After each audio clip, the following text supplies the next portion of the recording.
Hello, everybody. Welcome back to the Luxury Week. Very excited to have you all join us. And I'm delighted to introduce you now to Yasmine Mahmoudieh. Yasmine is an architect, interior designer, and CEO of tech startup in the children's education sector, My Kidsy. Hello, Yasmine. Welcome. Hi, Hannah. Thank you. Thank you for joining us from Berlin today. Is that right? Yes, absolutely. That's why I'm right now. Yeah. Amazing. So today we're going to be talking a bit about sustainable design in hotels and hospitality, as well as some other topics. So I wanted to start by asking you, please, how would you define your style of design and architecture?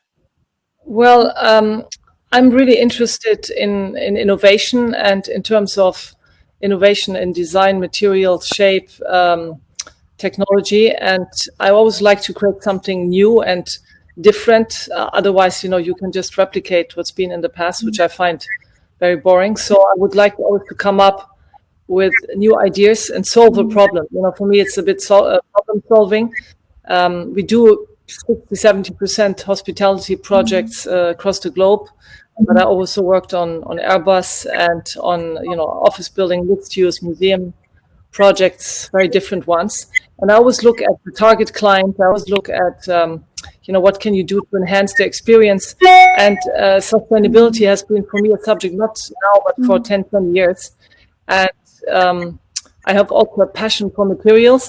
And especially, we have probably one of the largest library of sustainable, I would claim, materials in the world, with an amazing amount of materials from all over the world. Yeah. And lighting, working with artists, multisensory design. Yeah. Amazing. I'm just going to unpack a few of those things that you just mentioned.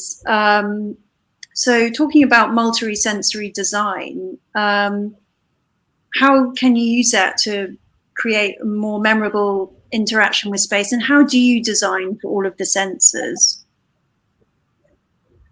Well, we have been working already for a long time with scent, with sound, and all the different senses. And I started in 2004, 2005 on an exhibition called 5+ Sense Hotel, where I integrated, all our senses in a way. We had CD that was, playing actually scent. You had scent that was activated. The carpet had certain scent. I worked with a very famous scent artist, probably the only one in the world, Silko Tolas, who lives in Berlin and is all over the world. And we developed also, imagery for vision. We had a video installation from the bathroom on a back projection to the living room and dining room, and actually to the bedroom. And I work with sound artists. We did a project. It's coming up here in the screen later on. It's called the Sleep Hotel for Sleeper, and we were asked to connect a brand, Penguin brand, to the hotel luxury industry, and make an interpretation of a luxury hotel room. And I kind of chose 3 books of Penguin from Rumi and Plato and another German artist, German writer. And we worked with a specific new sound system which travels behind your walls. You don't see it. And I created mantras from those sounds, and you can hear it. It's very mesmerizing in the space. Later on, maybe at the end, I have a little, you can hear into the sound how it sounded. Quite amazing. And I think it's, working with artists and creatives together. We always like to integrate other professions and creative people into projects. And that's, it's what we've been doing for quite some time now. Talking about visuals and sort of our sense of sight, in this era of Instagram where we are so visually stimulated, how important is that in your design process? Do you design things with this idea of having it become Instagram worthy in your mind when you look at them? I personally, I don't really like that. I find it very like an advertisement. It's like you take a snapshot of one thing that might be Instagrammable, but the rest might be horrible. I find it more like an effect. For me, every part of my hotel should be Instagrammable, or my project. I find it that it goes into details, and there will be some highlights, which are in every project, which obviously, is great today for social media. But I don't like the idea of, you have that one thing. I mean, some people have the robot in the lobby and say, well, this is like the main feature of the hotel because it's so Instagrammable. I have my problems with that. I look for more long-term, impact. And I find that, if you're really serious in design and wanting to change the world, change projects that last for a very long time and have impact on other areas, you have to think deeper into it than just about the instant image for a moment in time. And when you're designing a building, how do you make sure that a building feels perfectly situated within its space? Well, I really think, because we work very globally, that it's the excitement of integrating local culture and history into each and every project. And not by imitating what's been done, not by replicating the past, but by absolutely creating something innovative, and also using technology that wasn't available at the time, of like country's history or background. I think it's exciting to use what we have today as a means and combine it with something of the past, or give it a new interpretation. I have later on a project we just finished in Germany, two hotels, which is on the Baltic Sea, and where we kind of researched that some of the Russian writers like Gorky and Tolstoy have lived, and the idea was to integrate the history of these people writing their books in this seaside resort, and we pixeled all their portraits on wallpaper. And then we had their quotes printed on suspended ceilings. Each room has a different quote, and in the suite house we had them backlit, and it was just to bring the spirit in. And it was just voted as to the 10 best hotels in Germany. And I think people really appreciated that I picked up on historical facts and wrapped them in a total new context. We also used, for example, the fact that for women to be able to swim in the ocean with a bathing suit was given in that beach in front of our hotel in 1928. And I found an original image. We pixeled it and we printed it on tiles in the pool area. And when you swim towards it, it becomes an abstract painting. And as you see it from afar, you can see this image. It's the blur between the past and the present moment. That's so interesting, using this idea of kind of bringing in a place's history into the design process, not just its landscape, but also its heritage. I wanted to ask also, as somebody who's been involved in the industry for many years, are you optimistic about the future of ecotourism? And if so, why? Well, I'm very optimistic, and I think it's like, I just listened in from a few speakers before, the idea of lodges and glamping, and we're working on a glamping concept with a partner in Vietnam, but it's a global concept for the luxury sector, is totally in demand. I think that the kind of mass tourism and packing as many people in a space, in a restaurant, and that's going to be of the past, or it's definitely not going to be in the near future at all.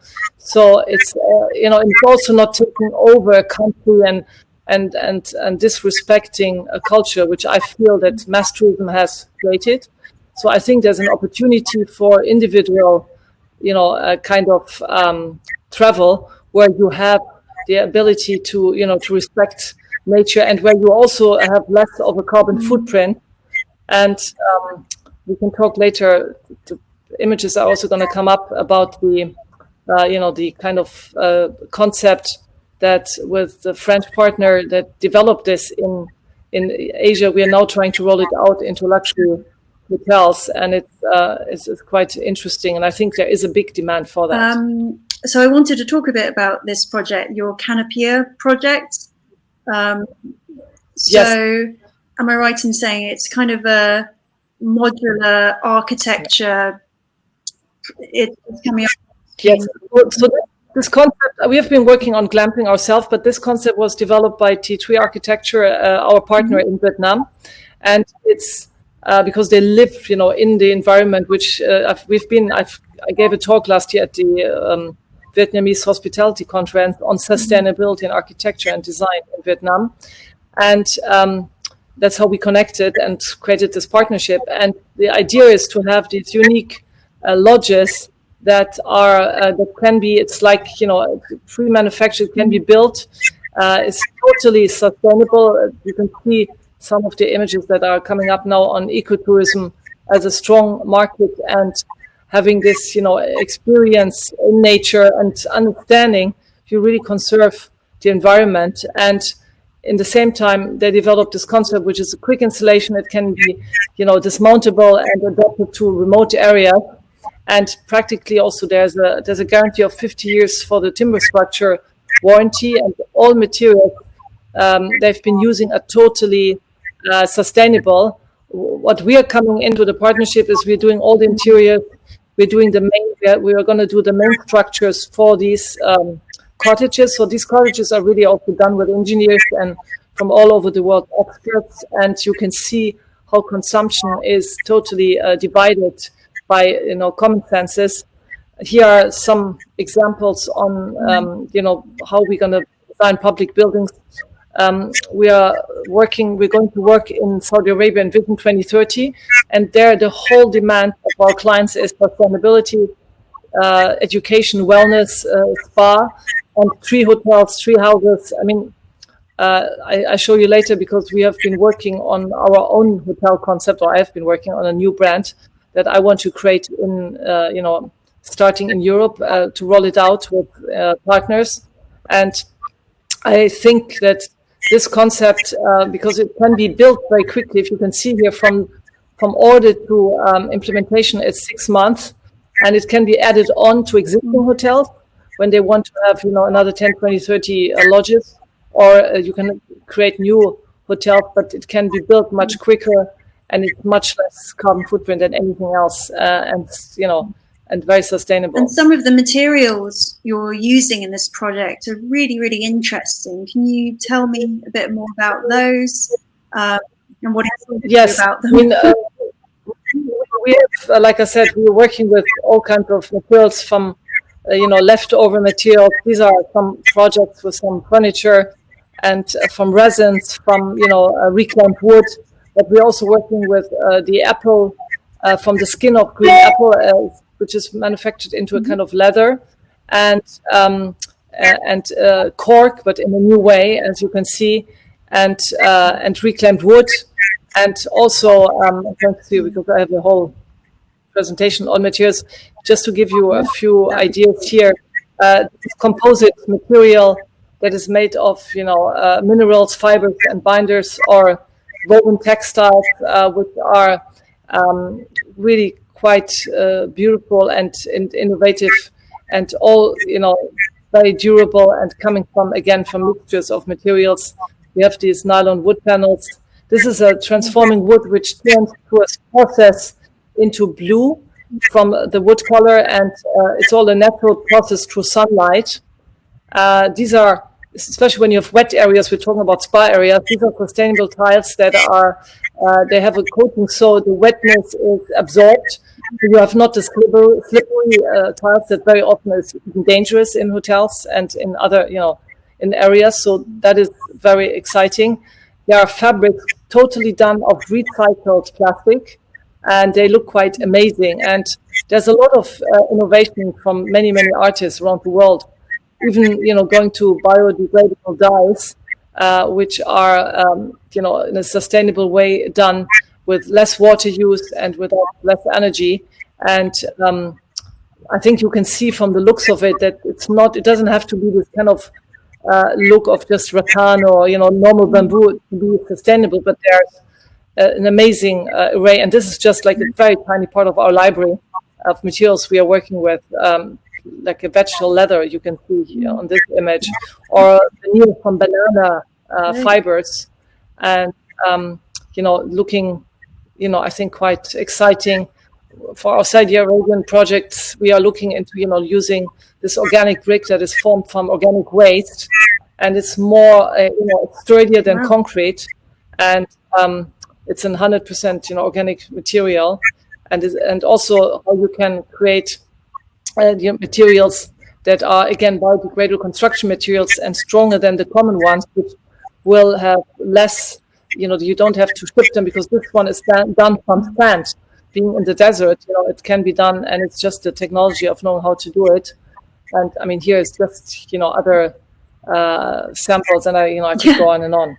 Absolutely fascinating. I had no idea, these sort of mycelium bricks even existed. The wood that turns blue as a natural reaction to light is really beautiful because it has kind of a unique quality to it. No panel will end up becoming the same because it's reacting to its environment.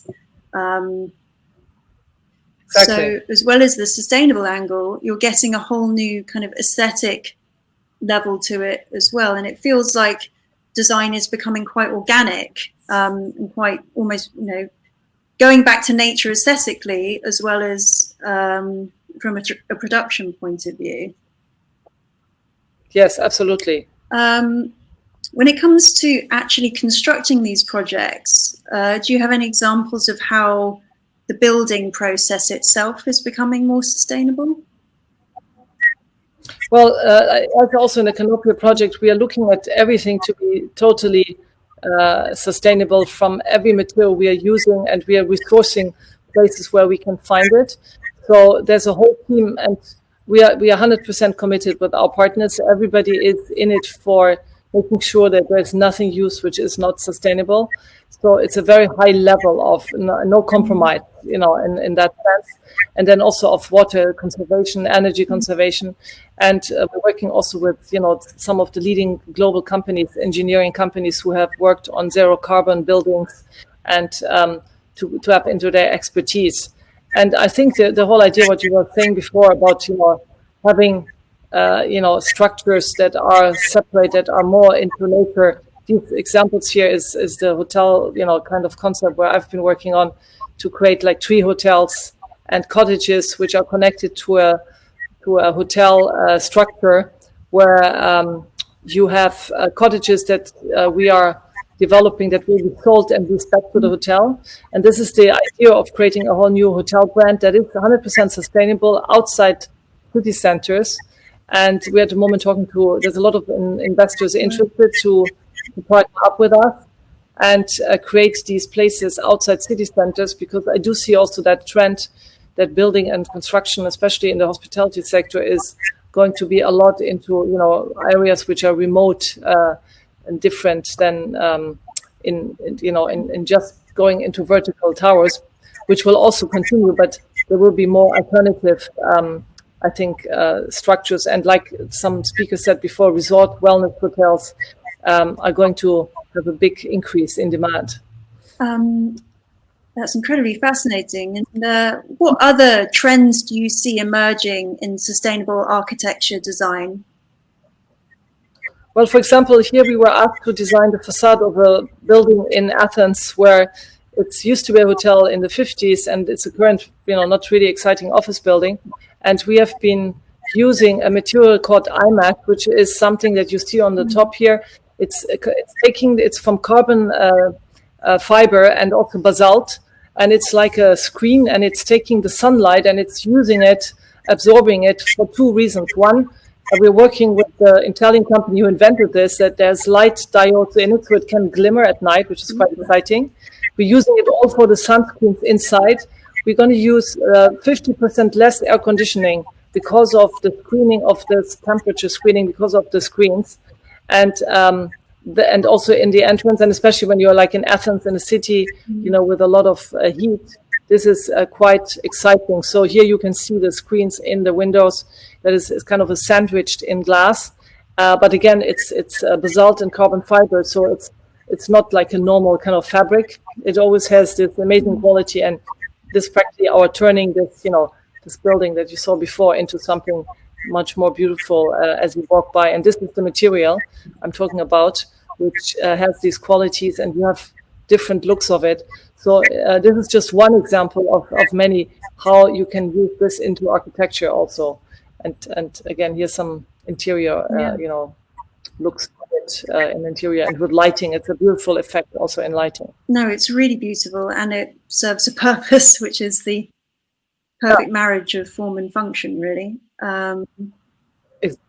Exactly.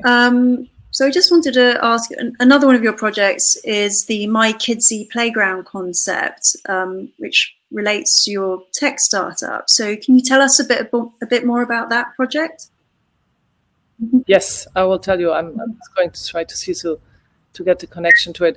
Well, My Kidsy, we started a few years ago. I started with a tech company where everybody said, how did I go into technology? But having two kids myself and being a working mother all their lives was something that made me think about the time out of school. What are they going to do, and how can they be engaged into meaningful activities? So I started the website mykidsy.com, which is practically a marketplace to find and book all the most amazing activities from, on and offline.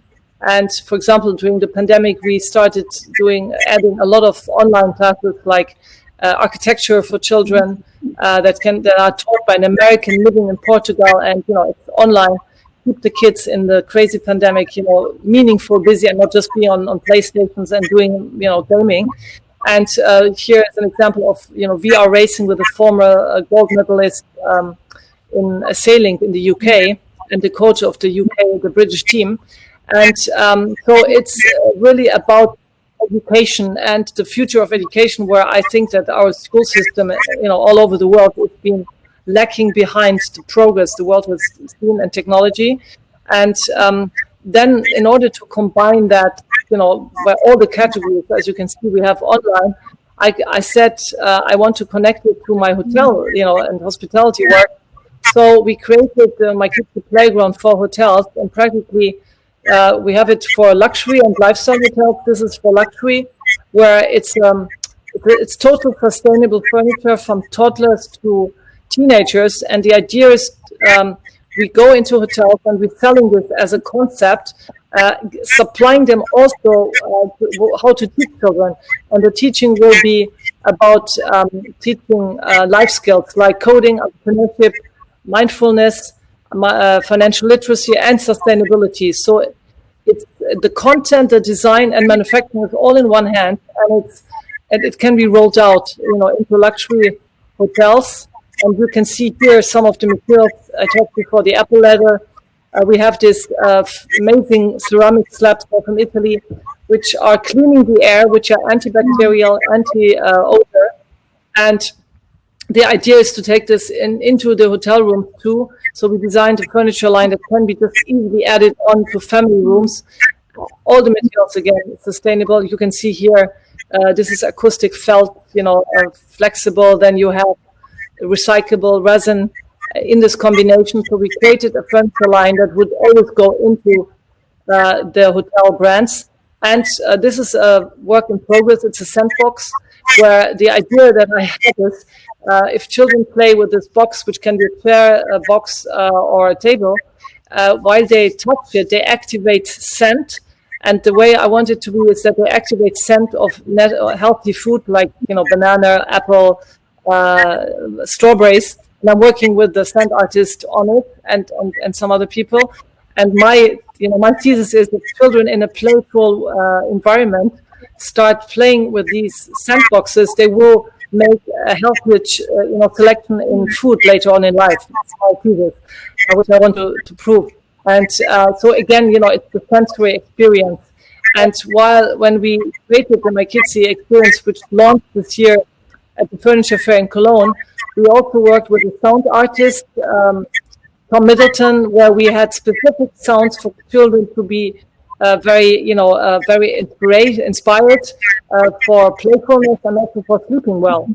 And all that is kind of connected. I mean, here it's about the scent, and the scent artist. And so this is something where the online, offline worlds connect, and where we want to implement this not just in hospitality. It can go into office building, airports, residential towers, but it is always a very educational concept. And I think that hotels could be also a place where, especially resort hotels, when you go with your kids for 1-2 weeks, where they come back with real life skills. I think everybody will be happy. And our program is either online, it's with tech kits that children are going to learn on, or we even have in major cities, we have students that go in and run these classes for children to teach them. And it's always kind of peer-to-peer learning. They're all very young students. So it's not like, it's not an extension of school. But yeah, this is the Nikolskie concept which we're rolling out at the moment. And what age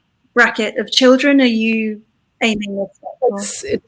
It's really from toddler to teenager, because the teenagers would be doing the financial literacy. It starts already quite early, to be honest, but they would go into entrepreneurship and pitching techniques. So we take care of what I feel the schools are missing out on, and and then mindfulness is the other way, where we think we have to turn them down and give them strength themselves, so that the kids, they're very hyper.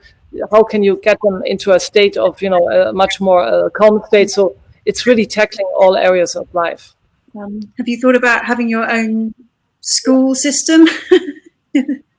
Well, we are at the moment, we are fundraising for Nikolskie. We have a lot of interest at the moment from investors. We want to have the right investors, because the idea of Nikolskie is that it will become a global site. I mean, my vision is that it's the go-to site in the world for booking everything. It's because the booking system is exactly like Airbnb, or it's like Uber. It's an app. It's a website where you can just find, book, and go. But it's much more than that, because we're giving educational content. We have free content on, to promote what's happening in every city in the world. And so the idea is that I do believe that it will make a difference in children's life, and that they will have a better future because they will be prepared better than today. So that's my very big mission with Nikolskie. And I have an amazing team, including the former CTO, talking about fashion before, from Yux Net-a-Porter, who was the first coder of Yux. And, after 20 years, and when the company sold to Richmond, he now finds that this is really a great purpose for himself in life. And I couldn't get a better CTO in the world, I think, than him. And having a few serial tech entrepreneurs next to me to make this, to execute on making this a global success, and then rolling it out offline into the hospitality sector, but other real estate sectors. So exciting. And, you have so many of these interesting projects going on. I was wondering, do you have a dream project that you've not done yet? Well, I think creating my own hotel brand and not just being, a designer or architect for other brands is a bit of my dream. And I've done so many projects around the world. I'm running through here is in Verbier, the Nevai. So I think I would like to take my expertise and also my sense of business and finance, which you need to have to make, something as an enterprise more beyond the design services is my dream to have something that can be replicated in different countries, and that have integrated the Nikolskie playground, the Nikolskie educational concept, but it will also have events with artists and weeks of literature and poetry, in order to also fill the weeks that you have during where all the country hotels kind of are struggling to, it's easy to fill a hotel on the weekend. But I've been teaching, I don't know if you know that, but since a very long time at the hotel school in Lausanne for 9 years. I was a visiting professor. I'm still teaching at the Institut Paul Bocuse. So I have always also had students from the hotel school coming and working in my office with my design team, with my architecture team, so that we are much more than designers and architects, but we really understand the business side of hotels, making it profitable, making it not just, being featured in many magazines around the world, but making it a profitable business for our clients. And if you think in that way, I don't see any way why I shouldn't do something that's by myself with partners. And we're now establishing this kind of partnership on a global level, with people that are complementary. And that is my dream. And my dream project, I have to say, is also the McKinsey in that combination, because I do think that has impact on the world. And especially, talking about the subject of today, sustainability is exactly what we are interested in teaching children from an early age, that they are really understanding the impact and the importance of the environment today, and how from an early age on you can have impact on the world, and how you can be sensitive about it. And I think it's something that has to be taught. So it's a very holistic approach between design and technology. And because, I always think that as an architect and designer, you're not very far from the whole tech movement that we are experiencing since the last, decade. Because, to build something, you have to understand technology, and at the same time, you have to be creative. And, I think if that all comes together in a project that is very close to my heart, it's like, the best I can dream of. And where can people find out more information about these future projects and keep in touch with your news? Well, they should contact us at design@mahmoudieh.com. My website is mahmoudieh.com, and at design@mahmoudieh.com they find out, they can get in touch with us and find out about all the projects. We are also, by the way, which might be interesting, starting to work with a company that is sanitizing all the hotels and restaurants with a non-toxic way. And this is something that, nobody knows about, how much toxicity we are getting now in most of the hotels around the world because of the craziness about COVID. We are working on far UVC lighting that maybe you heard about. We are in touch with Columbia University, where there is a professor who invented this in 2017 and has proven that the far UVC lighting is effective against SARS. It's in the state of getting approval for COVID, and we are working on this design lighting solution, but also with this code that was invented by a company where it stays for 12 months. It is going to protect against the virus together with lighting, and that is really exciting. And if anybody wants to know about COVID, what to do and how to open your hotel in a safe way, without creating a new problem, because I do see that, honestly, that all this disinfection can create a lot of cancer and other, worse, results than fighting against COVID. I think that's going to be a major important thing. And we have really done a lot of research during the pandemic and for this. And I think it's very important. I remember some of your speakers were talking about healthy food, healthy living, organic. Well, if it says bio, organic is not always true, and this is the same in that sector. And we again, I see our job as we want to solve problems, to help make sure that people traveling or using buildings are healthy, more healthy than when they came. That can be done through wellness and fitness and spa, and it's a whole other subject to talk about. But I think. It is only when you're knowledgeable and have done your research that you really, really know what's happening and can take that knowledge to your clients and share it. It's amazing how reactive these design processes have been. We're only a few months into a pandemic and we're already rethinking how we design buildings and what they look like. Yes. Absolutely. I think that, it's very important. What worries me the most is the sanitization, because that is really putting a lot of chemicals into every building. And then it doesn't really matter how sustainable a building is. It might be very damaging for hotel guests or everybody's health.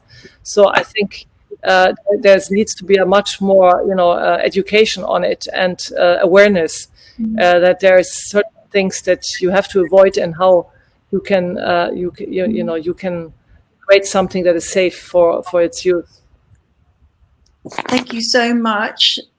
So fascinating to hear about all of these things. I just want to ask if our attendees have any questions. So if you do, if you could just drop them in the chat box now.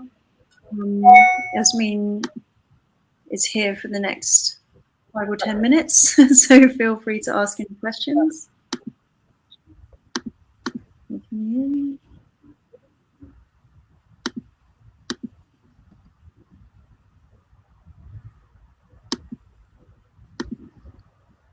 have a fairly quiet audience today, but I hope you're finding it as fascinating as I am.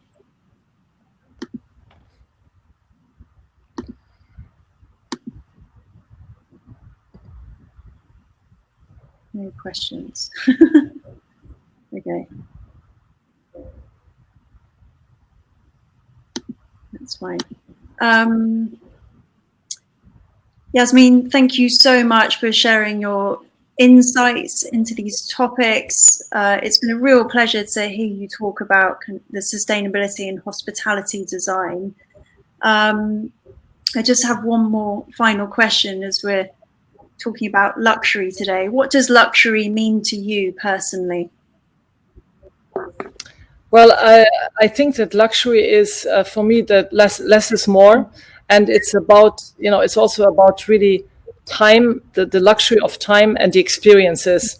I mean, everything you can, if it's just materialistic, you buy something, or it's a very short time of life. But I think if you traveling and experiences that stay for you in your mind forever.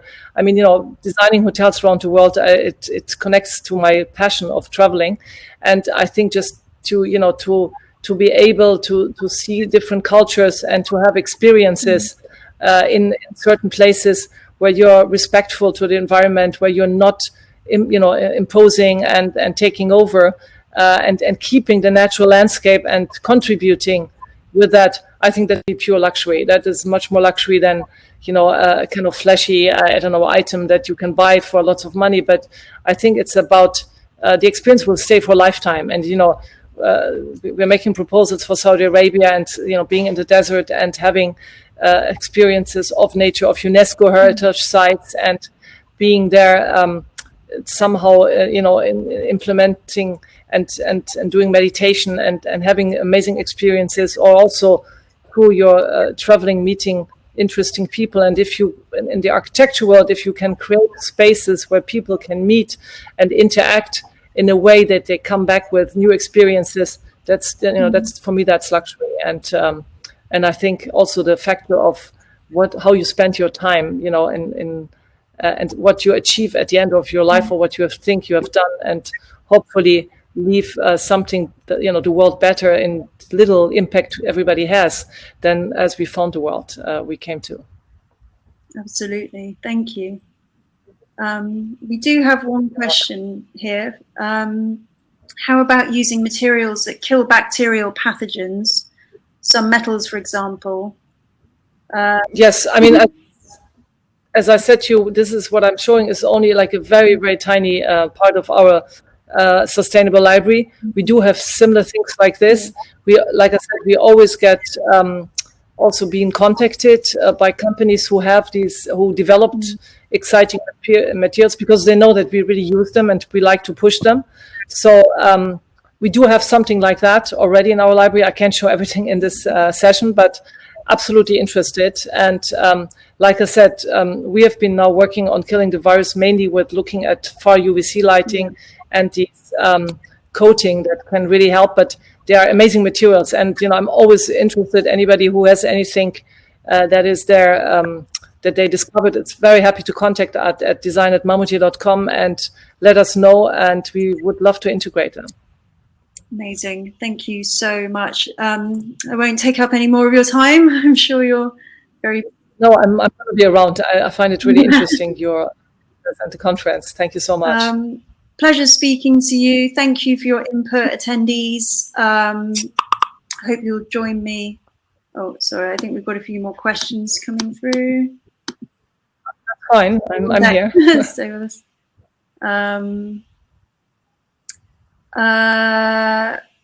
Do you have any UK projects? Question from Diego. Well, the projects that I showed, my own hotel brand project, the first one will be rolled out outside London. Oh, great. We don't have the exact location yet, but this will be. I mean, we are very much a global, working company, so we go more where the exciting projects are as to cover one area. But I mean, we've done, I've done office buildings in London, Hanover Square, and other things. But all the stuff we're doing right now is usually more remote. And but very happy to. I mean, our office is based in London.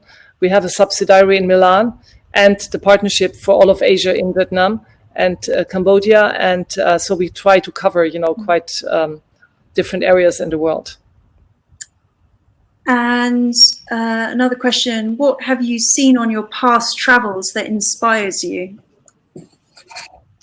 Well, every travel inspires me in some way, because you kind of take in all the experiences.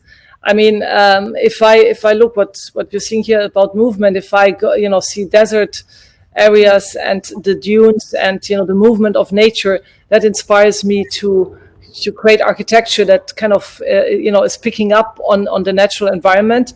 There's always something that inspires me, but it's, it all comes together when you have the creative process. You see a lot, and it's not just in that moment.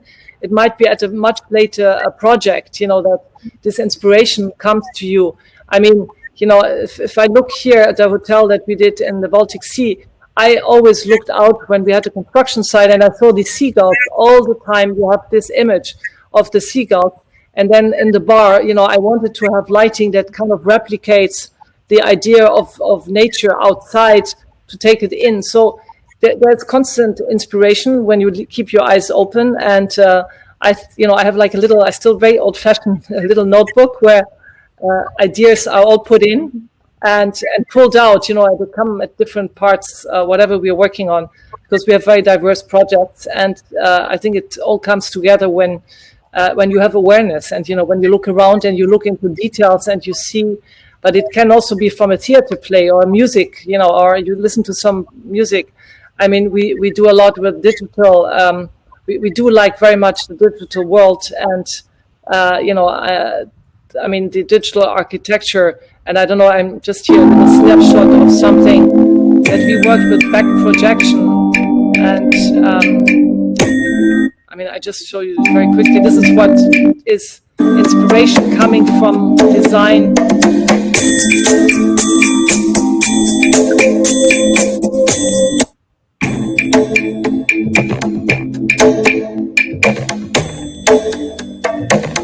I mean, I just stop it here, but it's just, like digital design, which we also have implementing into many places.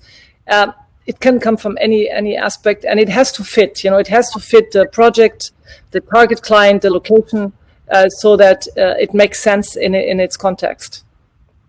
I think that's great advice for all creatives, on where to seek inspiration. We have one more question from Paula. Do you think there's a gap between the curriculum of educational institutions and what the industry expects?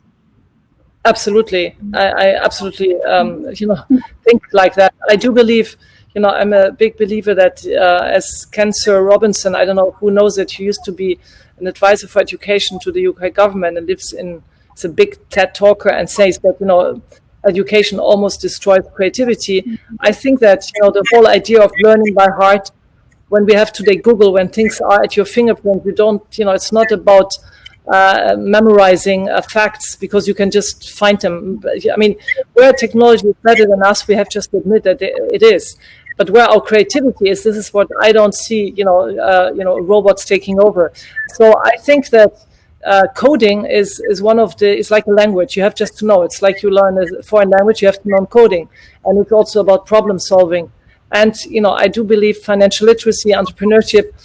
We started in Google Campus teaching coding children from 5 years onwards in London and financial literacy from 7-8 years onwards. And I think if you give children this, minimal understanding about how the world really works and also to make sure that creatives are understanding the other part that, at the end of the day, an artist has to make a living too, it will be so much more useful for real life and real success for for children and future generations.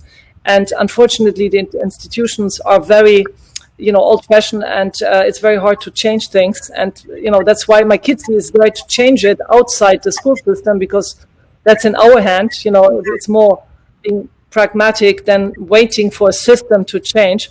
But unfortunately, I totally agree that there is a total lack. Everybody, I guess everybody of you have heard before saying that 60% of the jobs of the future are not even existing today, and the school system is not adjusting. And I think with the pandemic, we already saw how helpless schools were transferring from offline to online, and the big lack in education that's going around now, which is really scary. So I think things have to change, and it always changes when there is a threat. And I think the threat couldn't be bigger than today. So hopefully, our impact will go beyond, the private sector and into schools. We are going to work with schools together because I think we can help them. And it is, like I said, is a very important part and very close to my heart, that education is going to be a bit revolutionized in order to, to have much more practical examples of how students coming out of universities or schools can apply their knowledge in the real, working place. I feel more optimistic now after hearing about all of these amazing developments and initiatives. So thank you. You're very welcome. I think that's the end of our questions. And as we move towards the next chat, I'm just going to say thank you again, Yasmine.